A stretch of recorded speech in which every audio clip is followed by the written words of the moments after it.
I am Pawan Kumar Swami. Welcome to my YouTube channel. जैसे कि अपन 9th क्लास सिविक्स के अंतर्गत what is democracy, why democracy वाला जो पहला चैप्टर है वो पढ़ रहे हैं। उसमें लास्ट क्लास में अपन ने जो फीचर स्टार्ट किए थे डेमोक्रेसी के, उसमें अपन ने पहला फीचर पढ़ा था कि डेमोक्रेसी के अंदर जो भी मेजर डिसीजन होते हैं वो इलेक्टेड लीडर्स के द्वारा लिए जाते हैं। आज हम दूसरा फीचर पढ़ेंगे, free and fair electoral competition. यानी हर डेमोक्रेटिक कंट्री के अंदर क्या होता है, एक चुनाव कराए जाते हैं और वो चुनाव कैसे होने चाहिए, निष्पक्ष होने चाहिए और फ्री, यानी किसी प्रकार का उसके ऊपर बाउंडेशन नहीं होना चाहिए, ना ही उसके अंदर क्या करना चाहिए कि भाई किसी का पक्ष लेना चाहिए। तो कहने का मतलब जो चुनाव होते हैं वो निष्पक्ष रूप से होने चाहिए और स्वतंत्र रूप से होने चाहिए। ये एक इम्पोर्टेंट फीचर है किसका, डेमोक्रेसी का। तो इसको अपन एग्जांपल्स के द्वारा एनालाइज करेंगे। जैसे इन चाइना, अगर चाइना की बात करें, elections are regularly held after every 5 years for electing the country's parliament. क्या कह रहा है कि चाइना की जो पार्लियामेंट है, संसद है, उसका चुनाव करने के लिए हर 5 वर्ष में क्या होते हैं, चुनाव होते हैं। कहाँ पर, चाइना में। अब वहाँ की जो पार्लियामेंट है उसको चाइनीज़ भाषा में इस नाम से जाना जाता है, लेकिन हमें नेशनल पीपुल्स कांग्रेस नाम याद रखना है। नेशनल पीपुल्स कांग्रेस, यानी वहाँ की जो पार्लियामेंट है चाइना की, उसको नेशनल पीपुल्स कांग्रेस के नाम से जाना जाता है। The National People's Congress has the power to appoint the president of the country. यहाँ की जो ये संसद है जिसको द नेशनल पीपल्स कांग्रेस कहा जा रहा है, इसके पास वो पावर है, वो शक्ति दी गई है इसको कि वो देश के राष्ट्रपति को क्या कर सकती है, नियुक्त कर सकती है। यानी चाइना का जो राष्ट्रपति होता है उसको यहाँ की जो संसद है नेशनल पीपुल्स कांग्रेस, उसके द्वारा क्या किया जाता है, राष्ट्रपति को अपॉइंट किया जाता है, प्रेसिडेंट को अपॉइंट किया जाता है। It has nearly 3000 members elected from all over China. जो द नेशनल पीपुल्स कांग्रेस है, यहाँ की जो पार्लियामेंट है, इसके अंदर लगभग 3000 सदस्य हैं, जिनको चाइना के सभी क्षेत्रों से, यानी जितना भी चाइना है उस चाइना के हर क्षेत्र में से इनको क्या किया जाता है, चुना जाता है। Some members are elected by the army, जैसे इसने दे भी रखा है, डेटा बता रखा है। कुछ जो मेंबर्स होते हैं 3000 में से कुछ जो मेंबर होते हैं उनको आर्मी में से चुना जाता है। ठीक है, ये जो 3000 मेंबर है इसमें से कुछ जो मेंबर होते हैं उनको आर्मी से भी चुना जाता है। बिफोर कॉन्टेस्टिंग इलेक्शन, क्या कह रहा है, चुनाव लड़ने से पहले एक candidate need the approval of the Chinese Communist party. यहाँ की एक जो मेजर पार्टी है चाइनीज़ कम्युनिस्ट पार्टी। कोई भी अगर मान लो कोई भी कैंडिडेट जो है, जैसे अपने देश में हर पॉलिटिकल पार्टी होती है, उससे कैंडिडेट क्या करना चाहता है, चुनाव लड़ना चाहता है। वैसे ही अगर कोई कैंडिडेट चुनाव लड़ना चाहता है तो उससे पहले उसको जो यहाँ की जो एक मेजर पार्टी है चाइनीज़ कम्युनिस्ट पार्टी, उससे क्या लेनी पड़ती है, सहमति लेनी पड़ती है, अप्रूवल लेना पड़ता है, तभी वो क्या कर सकता है, चुनाव लड़ सकता है। Only those who are members of the Chinese Communist Party और 8 smaller parties allied to it were allowed to contest election held in 2002 and 3। 2002 और 3 के अंदर जो चुनाव हुए थे उसमें क्या हुआ, केवल जो कम्युनिस्ट पार्टी के जो मेंबर थे वो ही उन्होंने हिस्सा लिया, और उसके अलावा जो चाइनीज़ कम्युनिस्ट पार्टी के जो साथी राजनीतिक दल हैं, देखा ना, 8 स्मॉलर पार्टी जो इसका सहयोग करते हैं, जो इसका अलायंस बनाते हैं, उन्होंने चुनाव लड़ा। The government is always form by the communist party. अब यहाँ पर पार्टी और पार्टी भी चुनाव लड़ रही है, लेकिन ये अलायंस पार्टी है, इसकी सहयोगी पार्टी है। तो हमेशा जो सरकार बनती है यहाँ पर, कहाँ पर, चाइना में, वो हमेशा कौन सी पार्टी की बनती है, कम्युनिस्ट पार्टी की बनती है। तो यहाँ पर अपन क्या देख रहे हैं, यहाँ पर साफ साफ देखा जा रहा है कि जो चुनाव हो रहे हैं वो फ्री और फेयर नहीं हो रहे हैं, स्वतंत्र और निष्पक्ष रूप से नहीं हो रहे हैं। यानी जो कम्युनिस्ट पार्टी है यहाँ की, उसको ज़्यादा प्रेफरेंस दिया जा रहा है, और उसकी जो अलायंस पार्टी है उन्हीं को ज़्यादा प्रेफरेंस दिया जा रहा है। जो दूसरी पॉलिटिकल पार्टीज और जो कैंडिडेट हैं उनको प्रेफर नहीं किया जा रहा है कि वो मतलब कि फेयरली, यानी निष्पक्ष रूप से कॉन्टेस्ट कर सके, क्या, चुनाव लड़ सके। तो एक एग्जाम्पल तो चाइना का पढ़ लिया अपन ने। अब दूसरा है मैक्सिको का पढ़ेंगे। Since it's independence in 1930, Mexico जो है, मैक्सिको ने आज़ादी प्राप्त करी थी 1930 में। 1930 से Mexico holds elections after every 6 years to elect its president. Mexico के अंदर वहाँ का जो राष्ट्रपति है उस राष्ट्रपति को चुनने के लिए हर 6 वर्षों के अंदर चुनाव होते हैं। The country has never been under a military or dictators rule. एक ये भी इम्पोर्टेंट पॉइंट है कि यहाँ पर ना तो कभी मिलिट्री शासन आया और ना कभी तानाशाही शासन आया है। बट अंटिल 2000, लेकिन 2000 तक every election was won by a, यहाँ पर जितनी बार भी चुनाव हुए हैं उन चुनावों को किसने जीता है? उन चुनावों को जीता है ए पार्टी कॉल्ड PRI। ठीक है, एक ऐसे राजनीतिक दल ने जीता है जिसका नाम क्या है? PRI है। क्या नाम है उसका? PRI। ठीक है, यानी चुनाव होते हैं जैसे अपन ने पढ़ा हर 6 साल में। यहाँ पर ना कभी मिलिट्री शासन आया है ना ही कभी यहाँ पर क्या हुआ है, डिक्टेटरशिप आई है, लेकिन उसके बावजूद भी यहाँ पर एक प्रमुख पार्टी है जो हमेशा चुनाव जीतती है, जिसका नाम है PRI यानी इंस्टीट्यूशनल रेवोल्यूशनरी पार्टी। ये पार्टी हमेशा यहाँ पर क्या करती है? चुनाव जीतती है। ओपोजिशंस parties did contest election.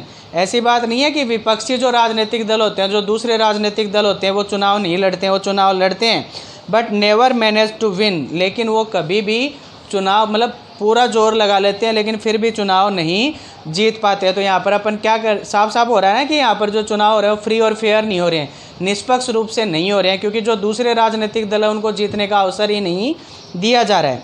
The PRI was known to use many dirty tricks to win election. ये जो PRI पार्टी है, इंस्टीट्यूशनल रेवोल्यूशनरी पार्टी जो है, ये पार्टी जब चुनाव होते हैं तो उन चुनावों के दौरान बहुत सारे गलत हथकंडे अपनाते हैं, यानी बहुत सारे गलत तरीक़ों का प्रयोग करके कैसे ना कैसे करके चुनाव जीतने में क्या हो जाते हैं? सफल हो जाते हैं। All those who were employed in government offices had to attend its party meetings. यानी जितने भी सरकारी कर्मचारी हैं, चाहे फिर वो स्कूल में हो, चाहे फिर वो डॉक्टर हो, सभी को जब भी इस पार्टी की मीटिंग होती है, PRI की जब भी सभाएं होती हैं, तो उनके लिए उन मीटिंग को ज्वाइन करना अनिवार्य होता है, ज़रूरी होता है कि वो उस मीटिंग को ज़रूर ज्वाइन करेंगे। चाहे जैसे दे भी रखा है, teachers of government school used to force parents to vote for the PRI। जैसे कि जो टीचर है गवर्नमेंट स्कूल के, उनके ऊपर दबाव बनाया जाता है कि उनके स्कूल में जो बच्चे आते हैं उनके ऊपर दबाव बनाया जाए, उनके पेरेंट्स के ऊपर, कि वो PRI को ही क्या करें? वोट डालें, यानी दबाव डालकर, यानी उनके स्वतंत्रता नहीं है वोट डालने की, उनके ऊपर क्या किया जाता है? दबाव बनाया जाता है कि वो PRI पार्टी को ही क्या करें? वोट डालें। Media largely ignore the activities of opposition political parties expect to criticise them. यहाँ की जो मीडिया है, जैसे न्यूज़पेपर हो गए, इसके अलावा जो समाचार पत्र हो गए, इसके अलावा जो टीवी के अंदर न्यूज़ आते हैं मीडिया के अंदर, वो सारी की सारी जो PRI की जो अपोजिशन पॉलिटिकल पार्टी है ना, इसके विपक्षी जो राजनीतिक दल हैं, उनकी गतिविधियों को हमेशा अनदेखा करते हैं, इग्नोर करते हैं, और किसकी गतिविधियों के ऊपर ज़्यादा ध्यान देते हैं? PRI को ज़्यादा सपोर्ट करते हैं, और जो दूसरे पॉलिटिकल पार्टी जो होती हैं उनको सपोर्ट नहीं करते, यानी उनकी क्या करते हैं? आलोचना करते हैं। जैसे उदाहरण के तौर पर हमारे देश के अंदर जैसे BJP अभी सरकार में है, तो BJP रूलिंग पार्टी हो गई, और इसके अलावा जो पॉलिटिकल पार्टीज हो गई वो कौन सी पार्टी हो गई? अपोजिशन पार्टी हो गई, विपक्षी राजनीतिक दल हो गए। तो चाइना में ऐसा ही होता है, मैक्सिको में ऐसा ही होता है कि जो PRI जो है उसको सपोर्ट किया जाता है, और जो अदर पॉलिटिकल पार्टीज होती हैं उनकी आलोचना की जाती है। किसके द्वारा? मीडिया के द्वारा। इसके बाद sometimes the polling booths were shifted from one place to another in the last minute. कई बार क्या होता है, जो पोलिंग बूथ होते हैं जहाँ पर वोट डाले जाते हैं, लोग जहाँ पर जाकर वोट डालते हैं, उनको क्या किया जाता है? आखिरी समय पर उनको बदल दिया जाता है। यानी जैसे अभी यहाँ पर है, A स्थान पर है, फिर उसको चेंज करके कौन से स्थान पर भेज दिया जाता है? B स्थान पर उसको चेंज किया जाता है अंतिम मिनट में, ताकि लोग मतलब सही तरीके से वोट ना डाल सकें। Which made it difficult for people to cast their votes. आगे ना बात, इससे लोगों को अपना वोट डालने में बहुत ज़्यादा क्या आती है? दिक्कत आती है, क्योंकि पहले उनको पता होता है कि पोलिंग कहाँ पर होगी, यानी वोट कहाँ पर डालेंगे। A नाम के स्थान पर लास्ट मिनट में उसको कौन से स्थान पर कर दिया जाता है? B नाम के स्थान पर कर दिया जाता है, जिस वजह से वोट डालने में बहुत ज़्यादा दिक्कतें आती है। The PRI spent a large some of money in the campaign for its candidates. अब जो PRI पार्टी से जितने भी कैंडिडेट खड़े होते हैं, PRI पार्टी जो है उनके जब चुनाव के दौरान जो अभियान चलाए जाते हैं तो उनके ऊपर बहुत सारे पैसे खर्च करती है। कौन सी पार्टी? PRI। क्यों खर्च करती है? ताकि उनके कैंडिडेट को ज़्यादा से ज़्यादा वोट मिलें और उनकी पार्टी चुनाव जीतकर सरकार बना सकें।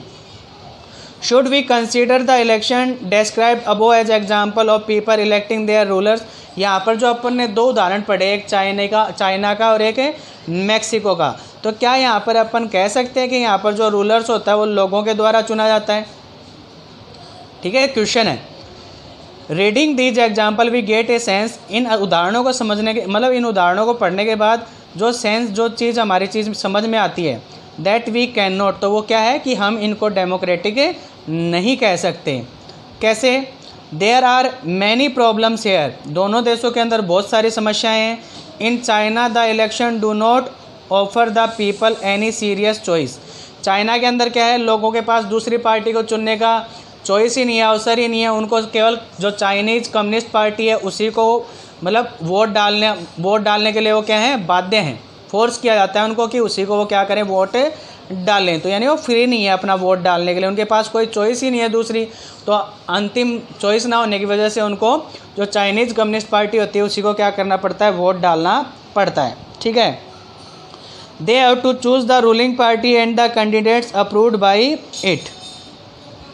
क्या करना है, they have to choose the ruling party, उनको रूलिंग पार्टी चूज़ करनी पड़ती है, and the candidate approved by it, और उसी के द्वारा जो कम्युनिस्ट पार्टी है उसी के द्वारा जो कैंडिडेट हैं उनको क्या किया जाता है, अप्रूव किया जाता है, सहमति दी जाती है कि भाई ये चुनाव लड़ेंगे। Can be call this a choice. तो क्या हम ऐसा कहेंगे कि यहाँ पर जो लोग हैं वहाँ के, उन लोगों को अपना जो शासक है उनको उसको चुनने का अवसर दिया जा रहा है, उनके पास चॉइस है। इन द मैक्सिकन एग्जाम्पल, अगर हम मैक्सिको वाला उदाहरण देखें, people seem to really have a choice, यानी वहाँ पर चॉइस है लोगों के पास कि वो क्या कर सकते हैं, किसी भी पॉलिटिकल पार्टी या कैंडिडेट का चयन कर सकते हैं। But in practice they had no choice, लेकिन व्यावहारिक रूप से देखा जाए तो उनके पास कोई चॉइस नहीं है। क्यों? क्योंकि जो PRI पार्टी है वो जब कैंपेन चलाती है तो उसमें बहुत सारे पैसे लगाती है। जो गवर्नमेंट एम्प्लॉय है उनको बाध्य करती है कि भाई वो मीटिंग अटेंड करें, और जो गवर्नमेंट टीचर है उनको भी फोर्स करती है कि उनके जो माता पिता हैं उनको मतलब फोर्स किया जाए ज़बरदस्ती कि वो PRI को क्या करें, वोट डालें। There was no way the ruling party could be defeated. वहाँ पर मतलब कोई ऐसा तरीका ही नहीं है कि PRI को क्या किया जा सके, हराया जा सके, क्योंकि PRI जो उसके पास पावर भी है, पैसा भी है, और वो गवर्नमेंट के जितने भी डिपार्टमेंट हैं उनको क्या करती है, फोर्स भी करती है, यानी बाध्य भी करती है, उनके ऊपर दबाव भी बनाती है। Even if people were against it, यानी लोग उसके खिलाफ हैं उसके बावजूद भी, these are not fair election, ये चुनाव फेयर नहीं है, यानी निष्पक्ष रूप से नहीं हो रहे हैं। कहने का मतलब ये है कि चुनावों के अंदर गलत तरीक़ों का प्रयोग किया जा रहा है। We can thus add a second feature to our understanding of, तो इस तरह से अपना दूसरा फीचर आता है, holding election of any kind is not sufficient. मतलब केवल चुनाव करना है, आप चुनाव कर रहे हो तो वही पर्याप्त नहीं है। The election must offer a real choice between political alternative. Election ऐसे होने चाहिए कि जो दूसरे राजनीतिक दल और कैंडिडेट हैं उनको भी बराबर का चुनाव लड़ने का क्या मिले, मौका मिले।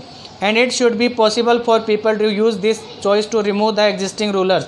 और लोगों के पास ये मतलब कि चूज़ करने का अवसर होना चाहिए कि वो जिस पार्टी के कैंडिडेट को एज ए रूलर चुनना चाहें उसको चुन सके, और जो फिलहाल जो रूलर है उसको क्या कर सकें, रिमूव कर सके, हटा सकें। ठीक है, अगर वो चाहें तो। ये अपनी अब आ गई लास्ट जो फीचर है वो आ गया अपना, a democracy must be based on a free and fair election where those currently in power have a fair chance of losing. यानी डेमोक्रेसी जो होती है उसके अंदर इलेक्शन जो होते हैं वो फ्री और फेयर होने चाहिए। ठीक है, ताकि जो फिलहाल जो पावर में, जो फिलहाल गवर्नमेंट चला रहे हैं, और लोगों के पास ये चॉइस हो कि अगर वो सही काम नहीं कर रहे हैं तो उनको हटाकर और उनकी जगह पर दूसरा जो व्यक्ति है या जो दूसरे लोग हैं उनको क्या किया इसके पावर में लाया जा सके, गवर्नमेंट में लाया जा सके। तो ये सेकंड फीचर है। ये कह रहा है इसको अपन थर्ड चैप्टर में पढ़ेंगे, यानी अगला जो थर्ड नंबर का चैप्टर आएगा उसमें इसको और पढ़ने का प्रयास करेंगे। तो ये था अपना second features, free and fair electoral, जो अपन ने टॉपिक पढ़ा था, free and fair electoral competition. Free and fair electoral competition, ये था अपना आज का सेकंड फीचर। अगर फीचर को अच्छी तरह समझना है तो वीडियो को पूरा देखें ताकि आपको कोई डाउट ना रहे, और वीडियो को देखने के बाद अगर आपको वीडियो अच्छा लगे तो लाइक करें, शेयर करें, और अगर मेरे चैनल पर पहली बार आए हैं तो सब्सक्राइब करना ना भूलें। Thank you so much. मिलते हैं नेक्स्ट क्लास में।